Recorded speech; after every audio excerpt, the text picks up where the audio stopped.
democracy is also not a destination, but a journey. But you do not have to take it for granted that you will discontinue the imputation of efforts, from all sections of people in the attempt to get successfully to that destination. And this process, needs you to pay attention to every minute detail in the process. Do not continue from our past mistakes, improve on past errors. Identified in past leadership, errors of thinking that you have to reward loyalty, errors around ignoring merits, technocracy, errors around satisfying the whims and interests, caprices of family members, friends, at the expense of the larger community. Errors around not remembering that you as a person, you need to leave a legacy that will be much more sustainable. When the legacy or when the patterns, the way is around consumption, luxuriation at the expense of substantive development symbols, then it becomes problematic. Now we have had a speech, no doubt, it's been good, we have acknowledged that, but the next thing we need to be hearing, either in whole or in bits and pieces, is how it will be implemented. And beyond that as well, is that we want to see deliberate efforts being taken, genuine ones, towards implementation. And that will start with the quality of human resources that we will assemble around himself that will be responsible for this implementation. If the quality is suspect, then of course we might become disillusioned. But if it is not, if we see it spiced, if we see a good blend of politicians and technocrats, like we saw in the Obasanjo regime, like we saw in the Jonathan regime, then to a very large extent, we can see that it may not yet be Uhuru, but we're getting close to it. All right, thank you. When you talk about quality efforts coming from appointment of persons with credibility and who are professionals in their various fields. That is good. We've had that. And I still need to be corrected. During Babangida administration, I think we had the best crop of economic managers. And as a matter of fact, both in science and technology, he made appointment, I know Ezekwe established Naseni and all of that. But again, as rightly put it, what about implementation? Where have we gotten to, even with the appointment of such persons with the credibility that you talked about? And again, another is that when you are at the helm of affairs and you have advisors, are you prepared to take their advice in the first place? One thing is to advise, another is for you, the advice to be considered by the man that has the final say. All right. Now, you talked about, let's say, chairman, chief chairman. Yeah. You talked about security. And I want us to go to some specifics now. And I want to bring in Dr. Abdurrahman Abu Hamisu here now. I know you're not a professional in that area, but you're a public affairs commentator. Now, security is key when it comes to development. And of course, the security in Nigeria, the challenge that we have. In fact, I won't call it a challenge, it's a problem already. We've been with it for years now. And of course, the end is not in sight. And the thing is developing, some tentacles. When you talk about Boko Haram, the next thing you talk about IPOB, another thing, you talk about kidnappers and all of that. Now, strategically speaking, how do you think that the Tinubu administration will tackle security? He doesn't have any military background, right? And he needs some persons who are, who are gurus in that area. How will he do that? The civilian to say, look, how do we handle these multi-dimensional security problems in Nigeria? Well, except if we want to lie to ourselves, and I don't want to lie. The truth is always bitter, and we just have to state it. Nigeria is the only country we have. And I used to say it, if, for instance, God forbid, and we have a problem today, I don't see any of our neighboring countries that will be able to contain us in terms of population, in terms of even infrastructure. Now, the problem with our security is simple, is corruption and abuse of office. All we need to tackle security in this country is sincerity on all fronts. You see, the federal government strategy to achieving security, even in the Northeast, are two-pronged. One is the human security dimension of it, using material resources to inspire hope in the people. And that used to go in the form of humanitarian support. You go to distribute food items so that people will not participate in the war economy or conflict economy. I will come to that. The second aspect of it is the military approach, which is the use of kinetic force.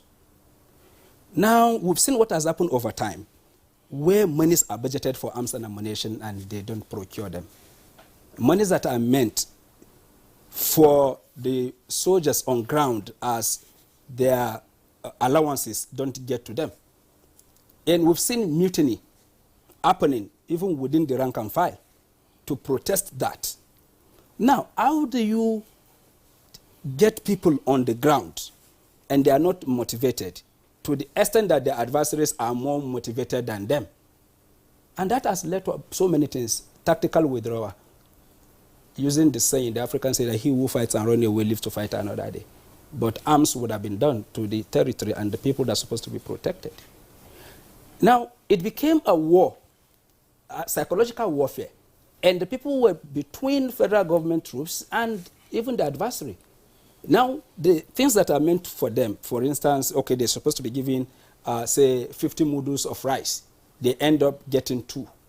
Or they don't even get any. And they see people stealing what belongs to them. Instead of you to give what belongs to the people, you are not giving to them. And then this other side are willing to pay for the services of these desperate people. Who are they going to support? And that is why you find even the locals supplying essential commodities that they need to fight the war. So, for instance, they need fertilizers to make bombs. Now, these people are desperate. The food that's supposed to get to them is not getting to them. And this other side is offering them huge amount of money to get them fertilizer. Then that is the war economy we are talking about. Petrol, they need petrol to move. And a liter of petrol in town is 200 naira. But if you can get it to the bush, you get 1,000 naira. Then the people will now say, okay, let us survive. And that is what is leading to this war. Then if you come to the kidnapping, the banditry, and the rest that is happening along Middle Belt, is one thing. And that is another point again that I want to use to underscore this, our conversation. The preference for profit over whatever we're supposed to do. So, for instance, if I am given the charge to say I am in charge of facilitating returns of people that have been displaced. Now, the first thing I will look at is, in the budget, how much can I make out of the budget? Then, what can I deliver to impact the life of the people? And I continue to say it. In as much as private motive will continue to undermine public interest in Nigeria, won't go far. And, even the incoming administration, if they cannot deal with the impact of private interest, the primacy of private interest, then we have a problem. So if I'm giving ID card today as a police officer, the first thing I want to do is for them to post me to where I can get something lucrative, not to provide security.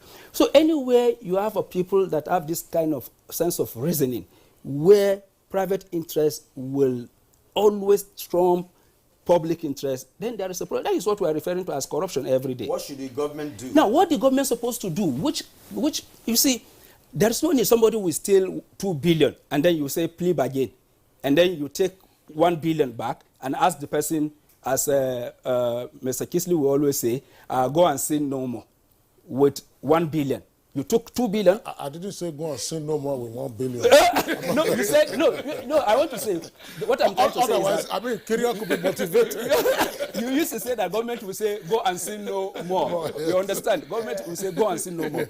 You see, when Liu Kuai-yu, the leader of Singapore, was accused of just simple thing, he facilitated the entry of private sectors for mass housing development in Singapore. And at the end of it all, he bought a house. And the opposition said that it was a gift, bribery, a sort of. As the president of Singapore, he took them to court. And they went through the whole thing. They saw the mortgage he used in paying for the house. And the discount that was given to him, out of appreciation of what he has done for the private sector, they said they did not find him wanting because he never requested for it. But what did he do? after the judgment, he donated the money to charity. Like, he doesn't need it. Now, until we get to the point that we do what was done in CBN, fight vested interests, those that are abusing the process, deal with them. But when you allow them, and you say they are party men, they are my brothers, they are my tribe, they are my this, they are my that, then a sense of impunity will develop. And a precedent will be set. So we have to separate politics from governance. We have to do one thing, institutionalize discipline. I bet you without discipline, whether we are going to vote 100 president in this country, we will never get a result. We need to discipline ourselves. We need to discipline our minds, and we have to change our priority. That public interest supersedes private interest. Until we do that, we will not get headway in this country.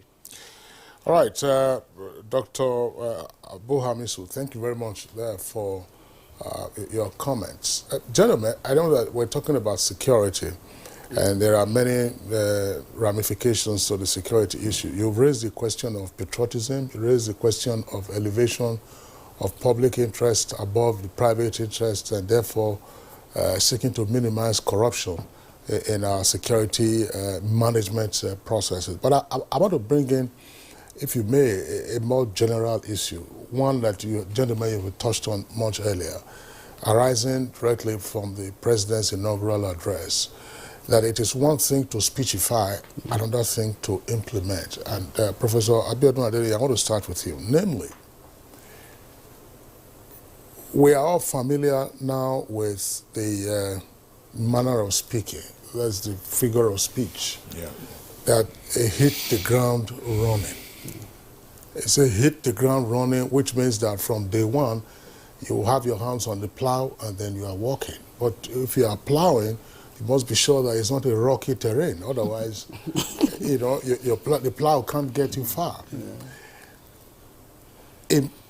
Some also will argue now that the president was still at Eagle Square with his inaugural address done and dusted, but that the ripple consequence of the fuel issue, you know, has already started taking effect. Yeah. So rather than hitting the ground and running, you probably will have the equivalent of hitting the ground and then aquaplaning. You know, this is the rainy season when an aircraft lands on the tarmac and there's no firm grip on the tarmac. You find that it's a bit unsteady. And it's, in a sense, it's like crisis from day one. Yeah. Because you have labor, that's NLC, TUC, and other stakeholders, everybody saying no, no, no. But there are also voices that are saying, no, this is something that we have always wanted to deal with. But the president is facing this now. This is his third day in office without a formal team. How does this then, in your opinion, raise up the urgency of not stampeding himself into assembling a team, but of having to manage this aquaplaning so it doesn't become a crash land from day one, and then you can, of course, begin to deal with the other issues around security? Because, let's face it, Kyria, if people hit the streets, if the economy, you want to grow the economy by 6%, and businesses are not open, they are not running, you can't achieve that. Yeah. If inflation spikes, what do? The level of misery will also escalate. So from day one, or let's say from day 3 now, how should the president and his vice president begin to contemplate these issues around what we are seeing? Yeah, it's a very, very important question. You know, first thing is that we have to understand that choice of personnel around leaders can be very, very important, you know, because personnel is supposed to be an extension of the leader, you know, because you believe in them, that's why you are choosing them. And they're supposed to be the route through which your vision, your mission will be implemented, either on a short-term or on a long-term basis, or maybe continuously in between as well. And, of course, before now, I would have expected that Bola Tinubu, given his pedigree in Lagos, you know, he's been an initiator, often unique for charting new courses. About it's not one person that I would have thought by now would have made some appointments.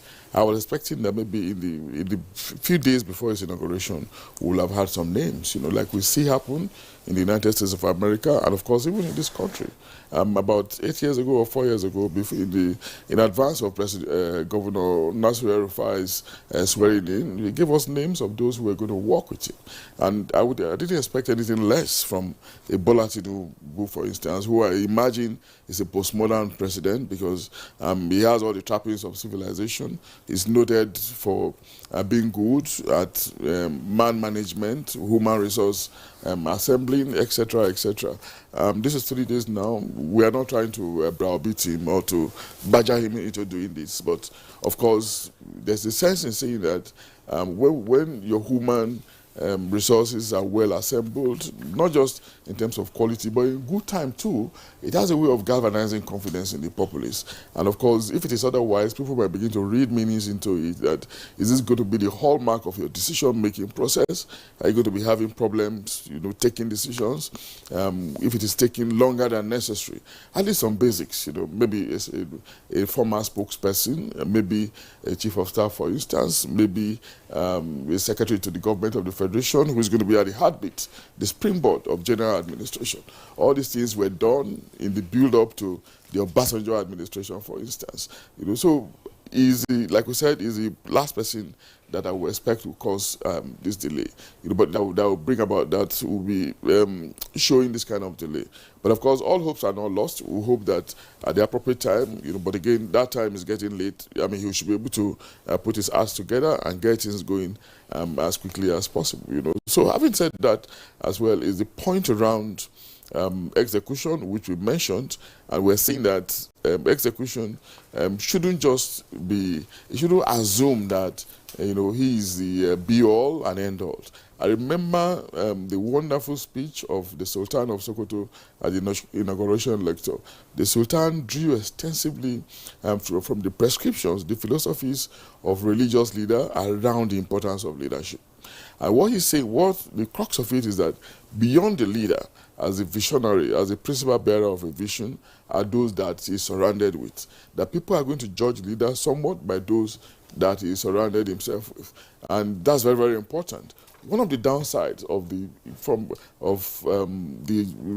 outgone President Buhari is that largely you cannot dispute the fact that Buhari is a transparent person, in my own opinion, a honest person, very simple, but of course we also know that he remained largely an oasis of integrity, a kind of silos of integrity while he was in power, because he found it difficult to rein in his characteristics into his lieutenants, And these are the things that we're talking about with the new administration.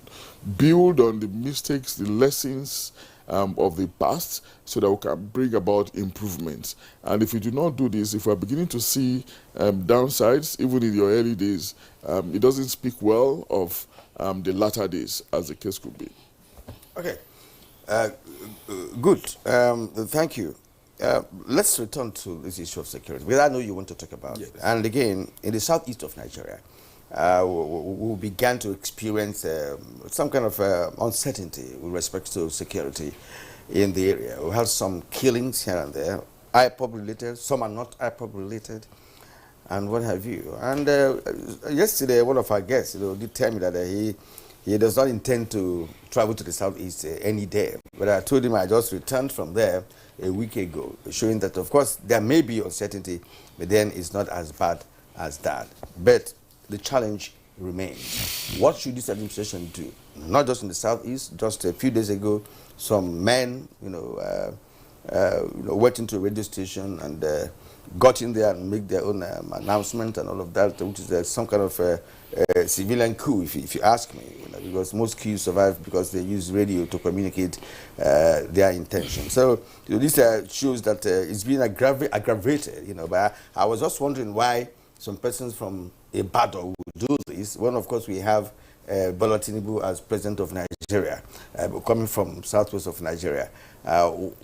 What do you think the current president should do to address the issue of security differently? Because if you continue in the same trajectory of what we're doing without answers, then we're going to get the same result. Of course. Thank you very much. I've said this over time during our course of conversation in various fora.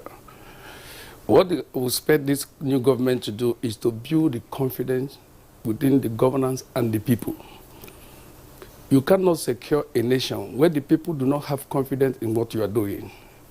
You have to engage more with the people. You made mention of Southeast.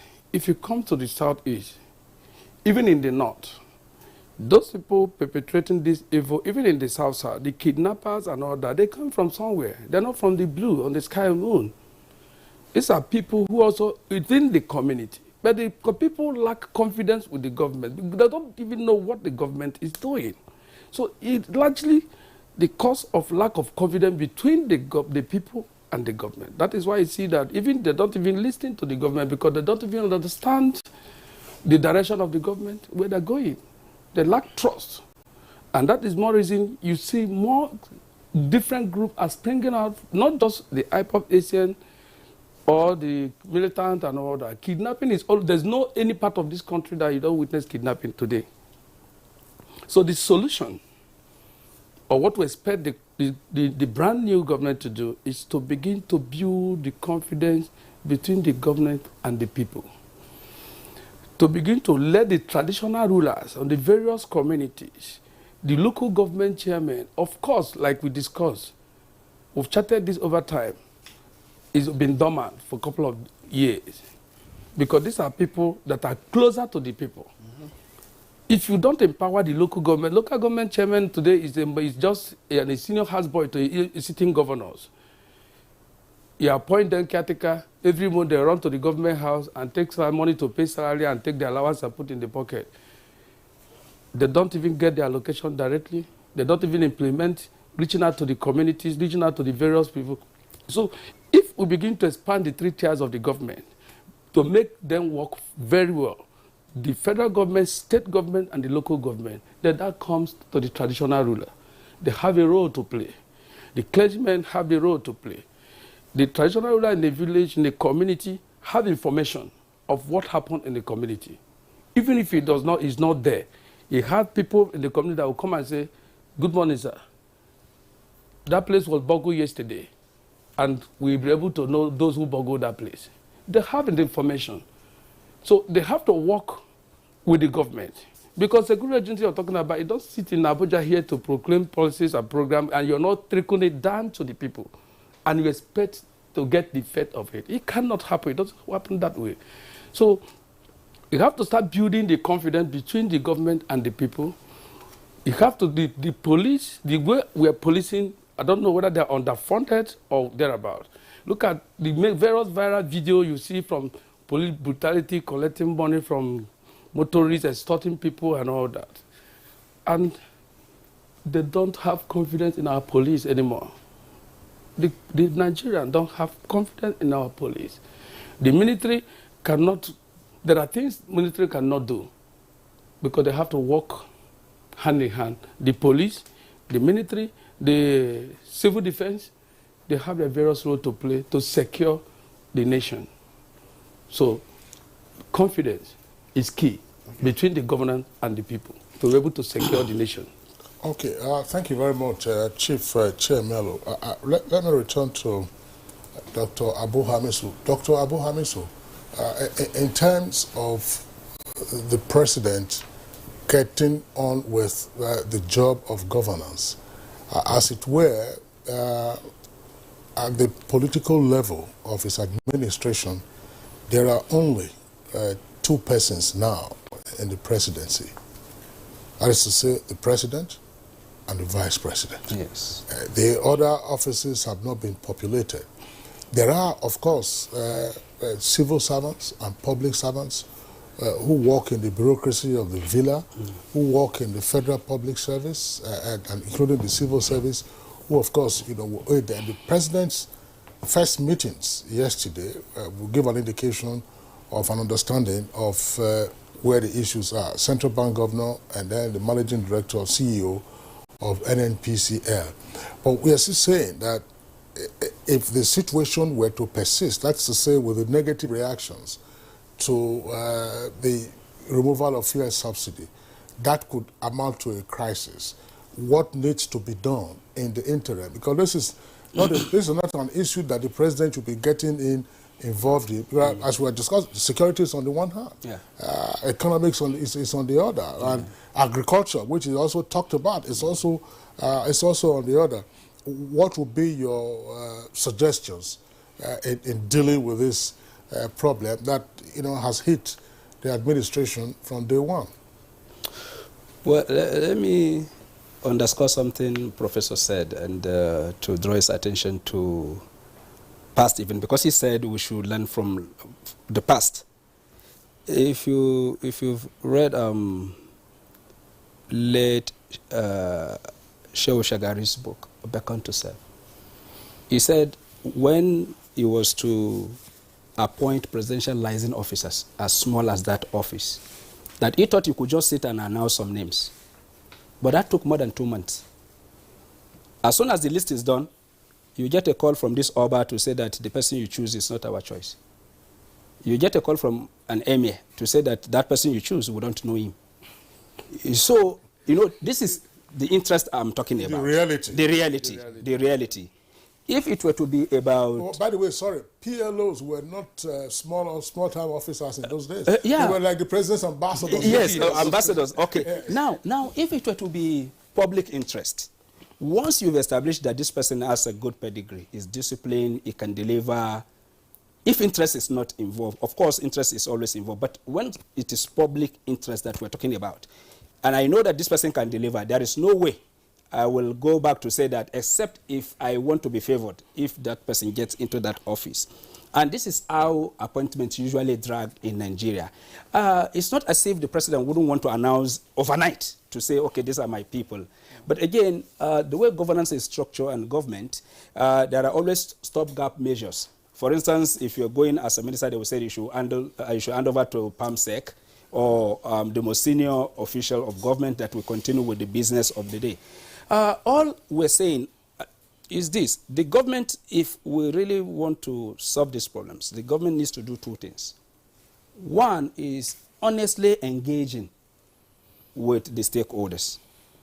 And secondly, communicating, not just I shall, I will, no, but that people are seeing action. And that is what I would choose to call crisis communication. Crisis communication in the sense that we have a crisis. What are you doing to solve the problem? Okay, fine. We need to review the template. In this template, we need to take like 2 weeks. As the president, you meet with the stakeholders. This should be properly communicated to Nigerians. That, look, we are on top of this situation, but we will require 2 weeks to achieve this, but we are saying that we must achieve it within 1 week because we cannot wait. And that I've delegated Mr. ABCD to do it. Now, if you are able to do that, and no political coloration, no determination to give some people soft landing, people that have become clogged in the wheel of progress in Nigeria, people that deserve to be sacked, sack them. People that deserve accolade, people that deserve encomium, shower it on the people that deserve to be given national honors for their patriotism. Do it. By the time you do this, the people will realize that we only need to wait for 1 week to queue, to make the necessary sacrifices in order to enjoy what government has promised us. But if it becomes endless promises, now you said 1 week, after 1 week, somebody is saying it's 2 weeks, another person is saying that we are not sure when this will be over, then that becomes a problem. So right from day one, what serious countries do and serious leaders do is once they make a pronouncement, they stick to it and they ensure that what they needed to do, they're able to do it. But once we started saying maybe Abdurrahman is supposed to be sacked, and when I see Obas or emirs from my community coming to pay visit to Mr. President, and then he never says anything about it again, now you are pulling the people to the street. And by the time you pull them to the street and they start the process of protest, you can no longer contain the dimension it will take. All right, Dr. Abdurrahman Abu Hamisu, thank you. We have all our guests here, Professor Abiodun Adeni, and of course, Chief Obizoba Chairman. Oh, we're going to take a short break now. When we return, I'd like to take Professor Adeni on another item that needs to be, analyzed, because it's been one of the issues we've been experiencing for decades in this country. You're watching Good Morning Nigeria on NTA Network Service. We'll take a break now.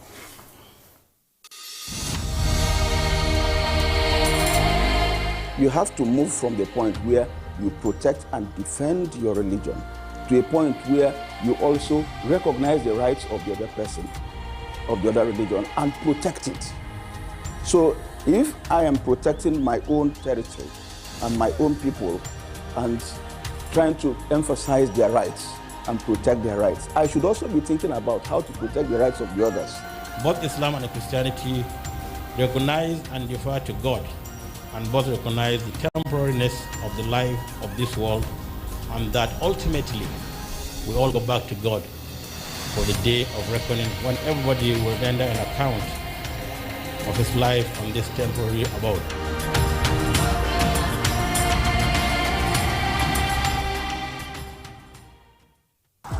How do I cope with this heat? By staying 5 degrees cooler. Body odor is caused by germs, and on hot days, the sweating and the odor are more. That's why you need to get the new improved Dettol Cool Soap, which offers up to 5 degrees instant cooling sensation.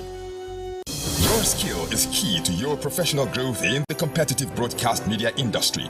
Take advantage of the following programs specially packaged by NTA Television College Jos to upgrade your skill. Computer General Application, date 8 May to 19th May 2023, 2 weeks. English Grammar and Pronunciation for Broadcasters, date 22nd May to 9th June 2023, 3 weeks. Basic Broadcast Accounting and Auditing, date 22nd May to 9th June 2023, 3 weeks. Marketing in the Era of Digital Broadcast, date 13th June to 23rd June 2023, 2 weeks. Drama Production Workshop, date 3rd July to 21st July 2023, 3 weeks. Intermediate Online News Reporting Skills, date 24th July to 11th August 2023, 3 weeks. The course fee for the 2-week course is 120,000 Naira, while the fee for the 3-week course is 150,000 Naira only. Accommodation inclusive. All courses will hold at NTA Television College near Old Government House, Rayfield, Jos. For further inquiries, please call 0803-079-5335 or 0806-980-9807. NTA Television College Jos, training you to be the best you want to be. Registrar Announcer. The counsel of our fathers. My advice to these young people is, please do not take us back to those harrowing days. You probably do not know what it is. Nigerian youths, let's build our nation together.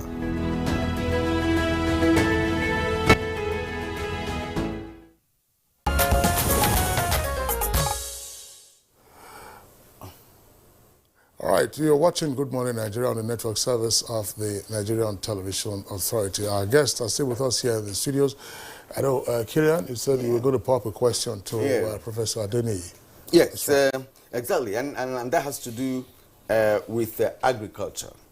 You know, because from history, you know that all the great nations of this world feed themselves. Yeah. That's from that. And that we've had all manner of development plans with respect to agriculture, Green Revolution, back to farming and all of that. We also have a transformation of the agricultural transformation. During the Akumi Adesina's reign as the Minister of Agriculture, which I was privileged to also cover. At a point we were nearing having a cassava bread, cassava cake, and all of that. Those things had fizzled away.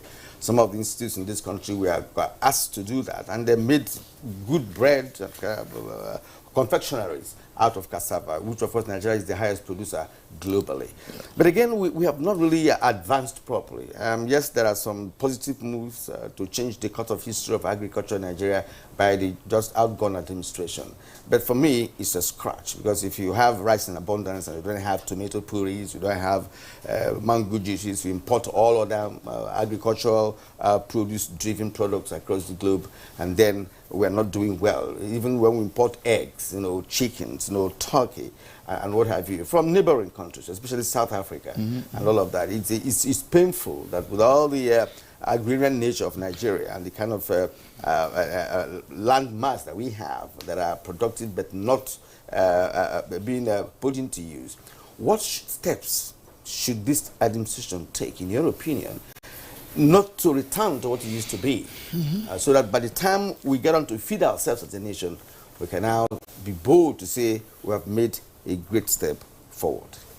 Thank you, Kieran. I agree with you that agriculture is a very critical sector, especially if we're talking about diversification. You know, oil is our mainstay over the years, and of course we've been thinking about how we can expand the scope of earning revenue beyond oil. So agriculture remains a focus. Beyond agriculture, we're also looking at steel, we're also looking at solid minerals. You know, all these are potentials, you know, for us to, that we can harness to grow in growing. And of course, allusions have been made to the size, the landmass of Nigeria. The North, for instance, has been described severally by Peter Obi as the landmass in the North. He sees it as a future crude oil, that we only need good administration, good management to be able to harness that and enhance it towards productivity and efficiency in the area of revenue generation. So we cannot deny also the fact that in history, several governments have made attempts, you know, to revive agriculture. I remember President Obasanjo as head of state was the one that talked about green revolution.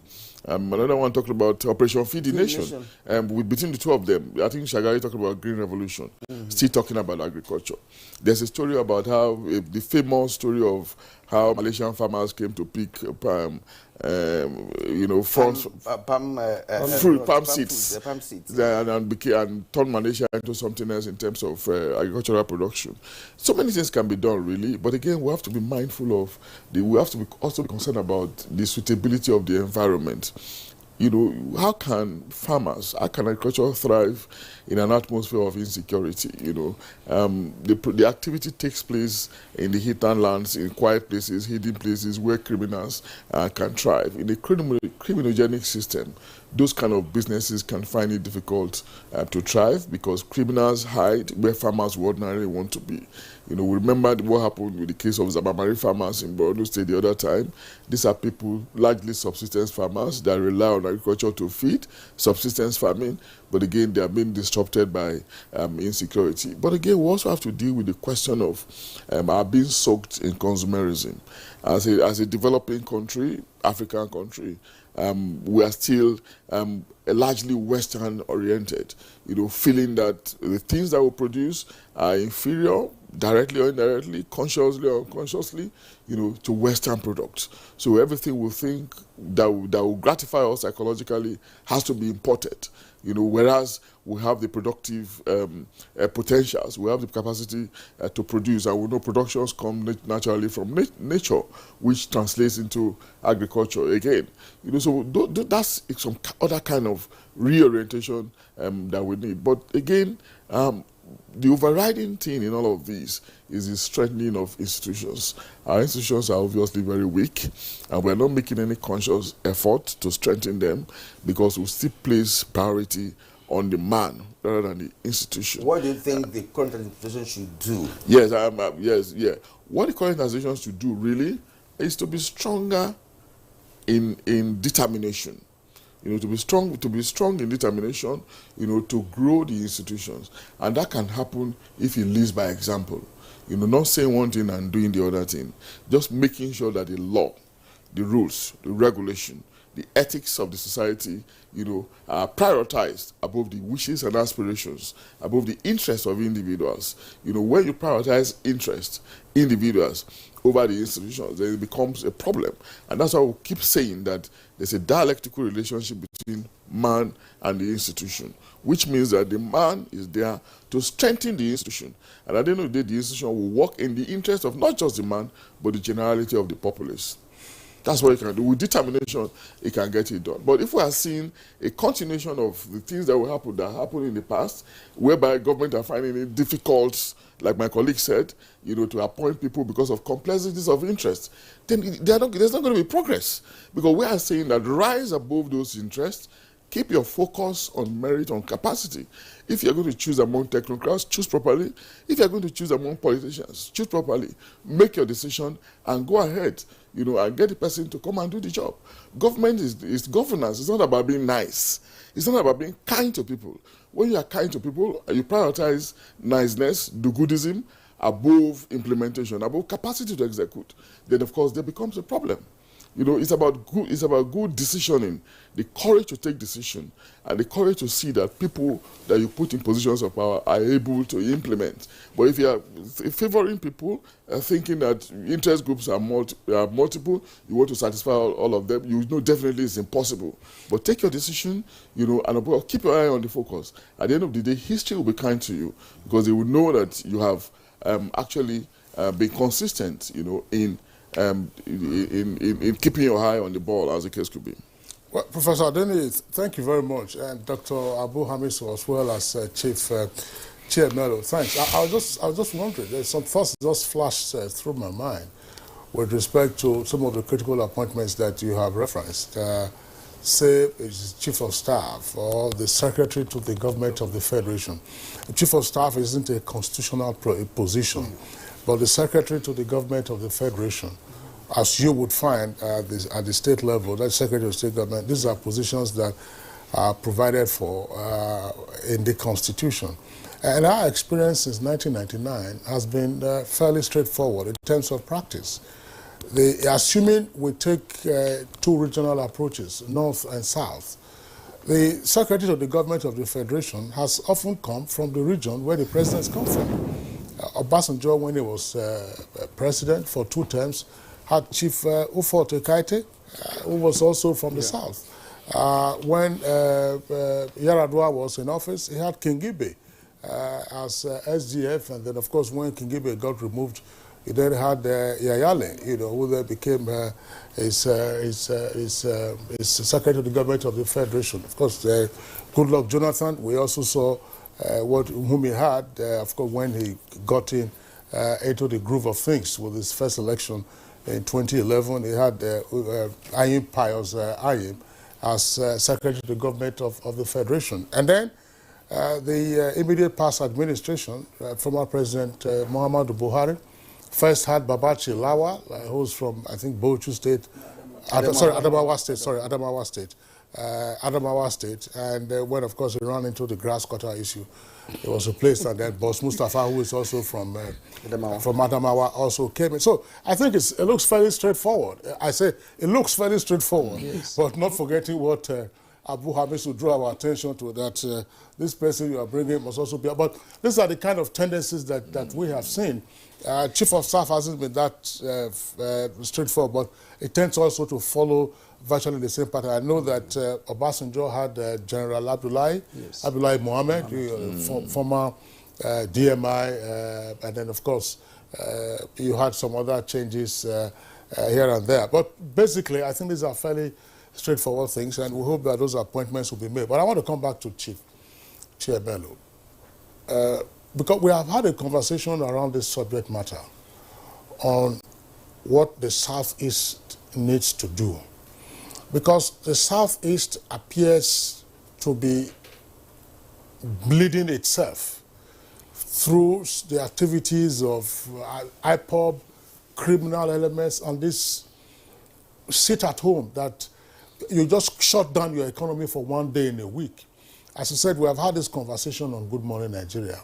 But some persons would also say that some of the solutions would be let me reduce that. I was going to say exogenous, which would be outside, would come from outside of the Southeast. And the analogy that is readily given would be one that former Vice President Yemi Osinbajo did. If you recall, in part of the administration, the Niger Delta boys went back to the creeks.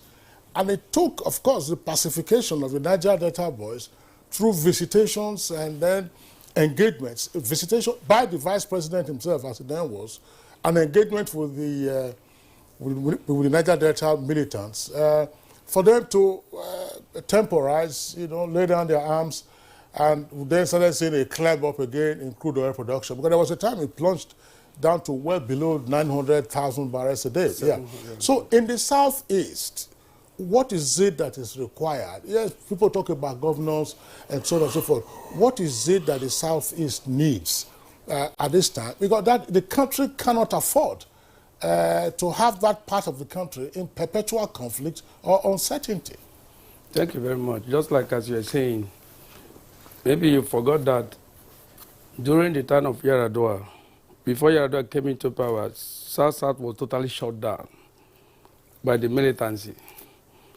What did Yar'Adua did at that time? He convoked Niger Delta Youth Summit in Calabar and engaged the various militant groups and youth converge in Calabar and engage the people. It was heavily represented by then Vice President Goodluck Jonathan, who chaired that summit. And after that meeting in Calabar, the issue of militancy began to douse down. That was why he created amnesty to bring people, the militants, out from the creek to come to the land, to come and be part of the governance for training and retraining. What happened to the South, we have advocated so many times that, like I said earlier, that the people lack the trust for the government. The governors are not helping matter either. Because they wake up one morning and they call meeting in Enugu State and say they want to counter IPOB ESN, and they proclaim Bubago also to counter IPOB. And none of the state government or state governor have formulated any process or program how you intend to go about it. Security is about the people. If you do not engage the people, you can achieve security. Southeast have one formation of government. They have respect for PG. PG are the people who govern the community, president generals. In the various communities, every community have PG. They have their vigilance group. And even the state government have allowances they give to the community vigilance group. So why not reach out to the people, convert meeting between the local government, the PGs, and the traditional rulers. Engage the people. And begin to provide solutions. By the time you engage the people, I think this issue of insecurity will begin to douse down. But the people are not properly engaged. The traditional ruler for the community do not even know what the government is doing about the security in its own community.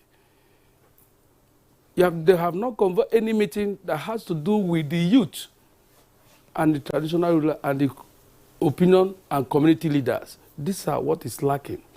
If these things are put into implementation, I bet you within weeks or months, you'll see that their insecurity will drastically down. Okay, we're short of time here, but I like the points that you made. You said, to engage the people. But I like what the people are doing in Southeast, like you said. The PGs are very powerful. And every community has vigilante group. As a matter of fact, in my local government area, in Ziago, where I come from, you can hardly operate there. If you start anything in Akama, where I come from, somebody will tell you that he knows about what you're doing. Yes. That's a self-help. But the governors are not helping matters. Where were the governors when IPOB ventured into ESN? But it was also open. ESN came as, okay, the IPOB said, okay, let's cash in on this, because they were keeping quiet when Omoteku was on. Yes. So there was a yawning gap. And the IPOB people tried to fill that yawning gap. And then the issue started. Now you say Bubago, that never existed. Never functioned. These are the things. I know about killings in Hamfu, for instance. And the governor of Enugu State then, didn't do anything. He didn't do anything. Killings, spontaneous killings that come, almost on a weekly basis in that part of Enugu State. But that's over now. Now, please, before we go, Hamisu, I'd like you to talk about this. Because we tend to neglect certain things that other nations are doing and making progress, especially manufacturing, local technology, homegrown technology. Because no nation can ever be great without local or homegrown technology. If you import every item in Japan into Nigeria, you may never be great. And we're not laying emphasis on this. I keep giving this example. In the U.S., when you see their budget structure, the first thing is science and technology, followed by defense, and then education, and what have you. But ours, science and tech is at the bottom, after women affairs, and what have you. And that has told a very bad story of a nation where we have professors of professors in all strata of science, technology, and innovation, who are creative, who are even prepared to manufacture, and all of that. So what can this government do this time around to say, look, Nigerians understand, look, that if you don't make things for yourself, that you're not going anywhere? Yeah. All right, before I answer your question, let me add to what my brother has said. You see, why the governors are not helping matters is that insecurity is good for the business of security vote. So, yeah, without insecurity, there will be no large security vote. So I think that is something that we need to look into, because nobody accounts for anything in terms of security vote. And that is exactly what I want to talk about when we're talking about Mr. President's speech. There is this component that is missing: educational reform in Nigeria. We are producing accountants, philosophy, political scientists, unemployable graduates. Unemployable graduate, not market-demanded skills. So in this century, you still have somebody who is reading banking and finance. So who is going to produce the goods that will turn into cash that the person that is reading banking and finance is going to manage? When Liu Kuan Yew wanted to reform Singapore, what did he do? He reorganized the educational sector. And he made sure that they use 2 languages for instruction: Mandarin Chinese and English. And then he categorized their institutions from the higher to the medium to the lowest. And then he went further to spend like 20 years to develop their what we call technical and vocational schools. And their technical and vocational schools are not producing beads that we are not buying, or soap that we will not use to wash our clothes. They were into pure ICT, to the extent that by the time he was leaving, he said something. He said the ICT infrastructure I've created for the people of Singapore will take another generation for them to be able to use it, because it was way ahead of the thinking of the time. So you need to train people again to use that ICT. And what did he do? He keyed into the global trend that was happening, so that he was able to build financial center between Europe and Asia. Because he said, by the time they are closing business, right, in Washington, that is when Asians are preparing to do their business. So what did he do? He decided to build financial hub that will service the people. This is knowledge. And he did not stop there. He did produce the manpower that is needed for the economy. So any government that is coming to Nigeria today and is telling me that we are going to build infrastructure, we are going to do this, we are going to just the usual consumption thing, and you are not telling me that we are going to reform our educational sector so that we can now start thinking about AI, we can now talk about digital economy by ensuring that we have people that will take advantage of the digital space, then there is a problem. You have engineers that cannot build bridges. So what sort of engineers are we talking about? Today, we have lightening the campus in Nigeria, lightening the campus. Now, it is contractors that are lightening our campus. And then we have all the so-called federal universities of technology, which means they do not have the capacity to be given the contract to light our campus. What is it called? TechFund is giving contract for the construction of our buildings in the university. Now we have engineering department in all over Nigerian universities, but they cannot construct simple roads on the campus. They cannot construct the theater that we need on campus. They cannot light their campus. We need a federal government intervention in the form of contract to light up our campus. And well, doctor, I just want to. I mean, I don't know what Abu Hamisu is saying, because the immediate past administration, Federal Ministry of Works and Housing, they took out some jobs. They rehabilitated some roads on campuses, on federal universities in the country. Was there anything wrong with that? Yes, something is wrong with that. Yes.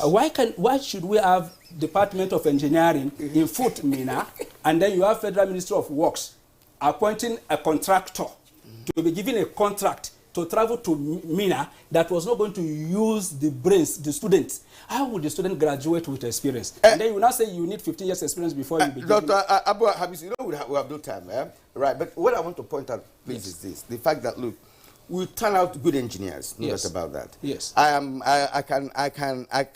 can swear for engineers in Nigeria, because I have covered these people for 20 years. It's not a joke. We have fantastic engineers. In NASA is the most complex engineering setting globally. And we have a Nigerian working there, okay, Emma Gwalo. And in Nigeria here, go to even Natcom stars. A lady there can configure a phone for you. They are fantastic, but we don't even appreciate them in the first place. We don't fund them. We fund contractors. Fund these young men. They are creative. I have seen them do things. They can do any engine fabrication. They can do it. I am sure of what I'm talking about. I can tell you about 150 products by Nigerian engineers and scientists that we cannot even commercialize because nobody is going there from the private sector. All right. All right, Professor Adedi, we know we are pressed for time. Your closing thoughts on these issues. More particularly, I mean, Chief Chiemelu reminded us of the initial steps taken by late President Umaru Musa Yar'Adua with regard to the pacification of the Niger Delta. The Southeast, when you look at it, it looks like they've been left to sort out themselves on the one hand, and then on the other hand, kinetic measures. These do not appear to have sorted out any problems. What should President Tinubu do? Very quickly. I think the solution is actually not in kinetic. It's about some kind of subtle reconciliatory measures, I've said it elsewhere. There's nothing wrong with the president granting amnesty to Nnamdi Kanu, for instance. I mean, as an area they should chart. We should look into, and of course, government should be mindful of how they take decision. You can wait for 3 years, for 3 years to take your decision, to make your appointment. By the time you make it, people would still not be satisfied. So just take your decision, be assured, and move on. Focus on the bigger picture rather than personal group or narrow interests. Thank you very much. Thank you indeed. Professor Abiodun Adeniyi, Professor of Communication, Deputy Dean, School of Postgraduate Studies, Bayes University. Thank you for being here this morning. Dr. Abdul Rahman Abu Hamisu, researcher, political scientist, and public affairs analyst. It's good talking to you this morning. Of course, we had the Ambassador of Peace to the United Nations and the Director General of Strategic Planning and Implementation, Ohanes Ndiwo, General Assembly Worldwide, Chief Ubizoba Chiemelu. Thank you for coming here this morning. Thank you very much for having me. All right. Well, we have closed our conversation for today, but then let's get done with some sports news. Well, but Kirian, I doubt if we have enough time for sports. All right. That's right. So we'll see you again tomorrow, same time, 7 o'clock in the morning.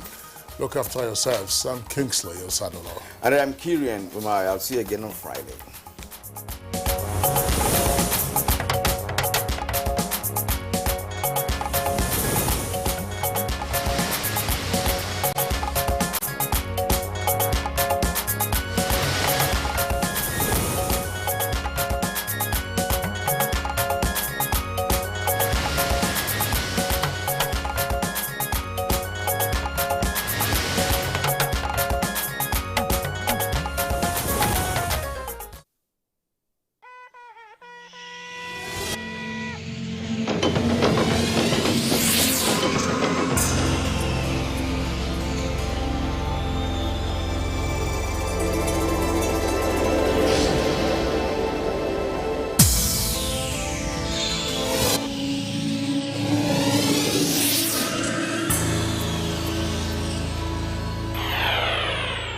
NTA, you can't beat the rich.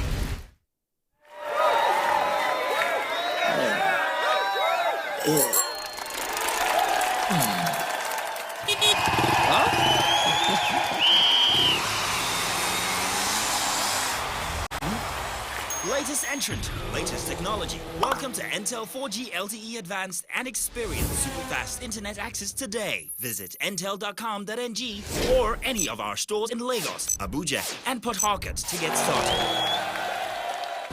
Intel. Live more.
24 hours a day, 7 days a week.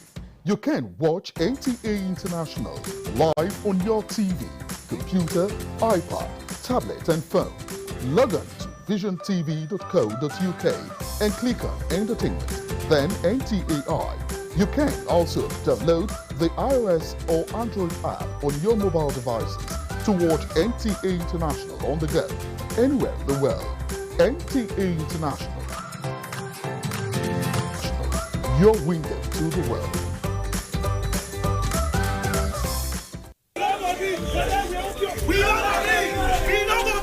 What is happening? Your eyes are red. You are armed with a machete and a gun. See, I am angry and I can't even contain it. See. Oh, my guy, calm down, calm down. See, Oga, I have planned to go and destroy these people's businesses in the city. I have to retaliate for what they've done at our own place.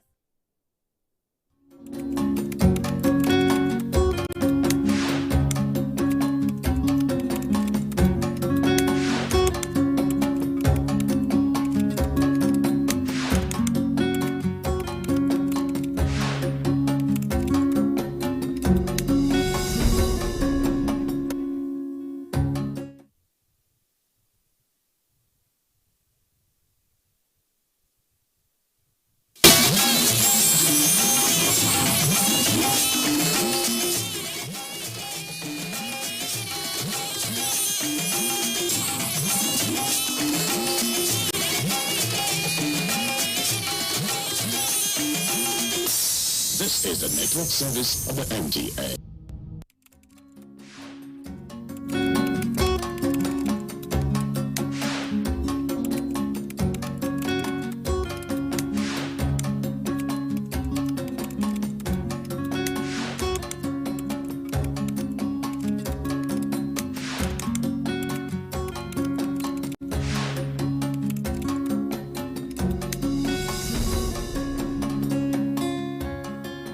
It is what the axe has done for man that makes him carry it on the shoulder. That is what our fathers have said. Those men, in fact, let's make it our elders, because we are very wise mothers too, who have experience and who understand what life is truly all about. Now, that proverb, as short as it sounded, carries a lot of weight. Welcome to Thoughts for the Week. My name is Cordelia Obey. Okay, so we've heard that saying that it's because of what the axe has done for the man, that is why man carries it on his shoulders. Our elders have also warned that a lone man traveling on the river must not sleep too deeply on the sandbank, because if he does that, he would oversleep and the tide may become very high, push him where he never expected to be, and that is how he may end up missing what he needs to get, and the circle of failure continues. Because if you're a lone walker in life, things may not be exactly as you'd want them to be. When people say, no, I'm an introvert, well, even introverts have people they depend on, people they could, talk to understand what life may be dealing to them at that particular time. It brings us back to the issue of the axe that has been carried on the shoulder because of its importance. It simply means that we have a lot of important things to do in life. Having those things, therefore, you must protect them. You must hold them tight or hold on to them tightly, because they're easy to get lost. It also now takes us back to the lone man who is on the bank of the river. If he sleeps alone without support, without help, important things that may be around him could get lost. It simply says again that in the journey of life, no one can walk alone. Yes, there are people who say that they're self-made men, self-made women, and so on. But ask the question, is it really true that anybody is self-made?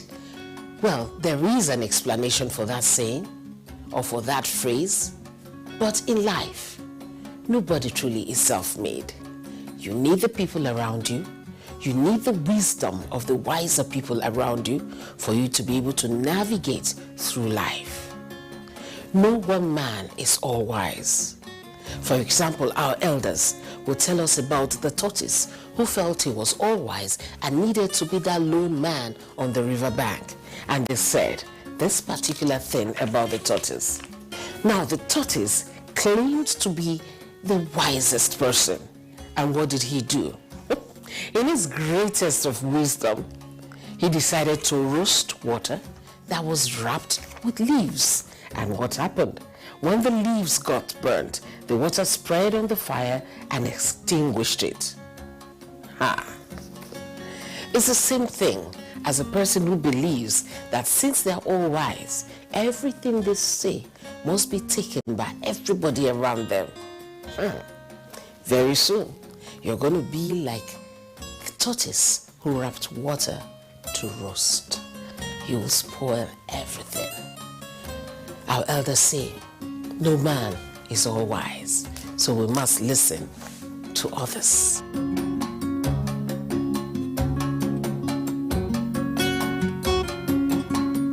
All right, I'll see you next time. Till then, remember, the words of our elders are words of wisdom. The wise hears and gets wiser.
Hello, and thank you for joining us on the show Conversations. My name is Elizabeth Abai. Are you as happy as I am? I'm pretty sure the answer is yes to all of us, because when a new baby comes, there is always this beautiful joy in a home. Nigeria has a new baby in the form of a new government, and a lot of expectations are, on the table waiting for fulfillment. We are all happy because we believe that we will get there. But to get there, it is not just the job of the government alone. It is you and I. Government of democracy simply means government of a people, by the people, for the people. That means all of us is a collective effort. Nigeria is diverse in different ways, cultures inclusive, people inclusive. But then in our diversity comes our strength. To be able to build this great nation to where we are taking it to, or where we want it to be, we need to be emotionally stable. Our focus is emotional intelligence as we join hands together to form that togetherness we desire. The show is Conversation. I already told you my name is Elizabeth, and I keep saying things on the plural form. That's because I'm not alone. Let's start with the lady who decided to run away for 2 weeks, but luckily she's back. How was your inauguration? My inauguration was fantastic. I stayed at home, I watched it, and it was good. Okay. And I'm sure they're wondering, what's her name? My name is Joe Panachi. It's good to be back after being out for 2 weeks. Okay. And? Well, my name is Deva. I'm at your mom, and it's always a delight to be here. Okay. My name is Maimuna Omi Abdullah, aka Coach Didi. Always happy to be here. Coach Didi, I was with your group, even though I refused to show in front of camera, not too long ago. Something you did. We're going to bring it up, but I want to talk a little bit about it. I like that while Nigeria was preparing for inauguration at the Eagle Square, you were busy, mentally getting women prepared to build a nation. And for me, it leaves a lot to be admired, because for us to, a lot of people believe that school is when you go to school and come back. What's your take on that? For me, I think it boils down to your home. Okay. Boils down to your home, what you learn. Even though we have so much we learn from school, but basically you're schooled at home. Your parents school you first. And most of the time, it is what you learn from your home that is what you give out. Because I always tell people that what you don't have, you can't give. Exactly, because it's important for parents to, imbibe the spirit of oneness within their children, oneness within the society, the immediate community. Sure. And I'm still wondering, Devon, I know that you have never stopped schooling. Do you, at any point, Devon has done a whole lot when it comes to schooling. Now she's schooling herself on being the expert in the social media, space. With all her YouTube posting, and quite regular every week, she's disturbing us with her posting, and then we're enjoying it anyway. So what do you think? Is there any time we stop educating ourselves? Let me not use the word education. Schooling. If you're somebody who is genuinely interested in being a better version of yourself each day you wake up, then you can't stop learning new things and possibly unlearning things that you knew before. There are even things that are good that you've learned before that may not be relevant for you now. There are things that you thought were the right thing to do, that with the benefit of further knowledge, further education, you come to realize that although this is not a bad thing, it's not the best fit for me. Exactly. Maybe it would work better for somebody else, and so on. So I think, first of all, it is critical. I'm the kind of person who likes to be better today than I was yesterday. And that goes beyond learning, acquiring new knowledge, to improving the nature of the kind of person I am. The way I connect with people around me, the way I relate with them, things that used to rile me up before, maybe with the benefit of maturity, I try so hard not to allow those things to get under my skin nowadays. True. I can literally look at something going wrong and walk away from it. Whereas maybe 10 years back, there would be need for me to air my view and let you know and all of this. Airing the view could be also physical. Well, the thing is, I never used to go physical, but I'd be quick to let you know my mind, without insults. I don't believe in abuse and verbal abuse, no, but no, this is not acceptable to me. I'm not having it my way or the highway. Okay, so it's important that we also understand that learning does not begin and end inside a classroom, and of course, as you age, you also need to learn, otherwise you begin to die. And that's exactly what Coach Didi and her team did within the weekend, that's themselves precisely. I was there, and I tried to learn a bit. I also joined in the old stadium, but let's sit together.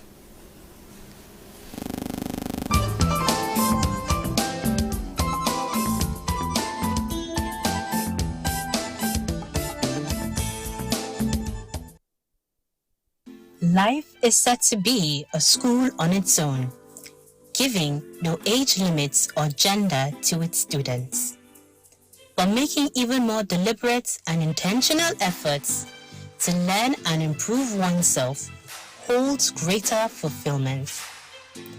Little wonder some women intentionally meet up to build themselves better. At the Meethak Hotel in Jabi recently, under the coaching watch of Maimuna Abdullahi, better known as Coach Didi, some women held such gathering under the umbrella of the Woman with a Plan. What is about you planning to create a life to use goodness? It's as simple as that. A woman with a plan is a woman who is intentional.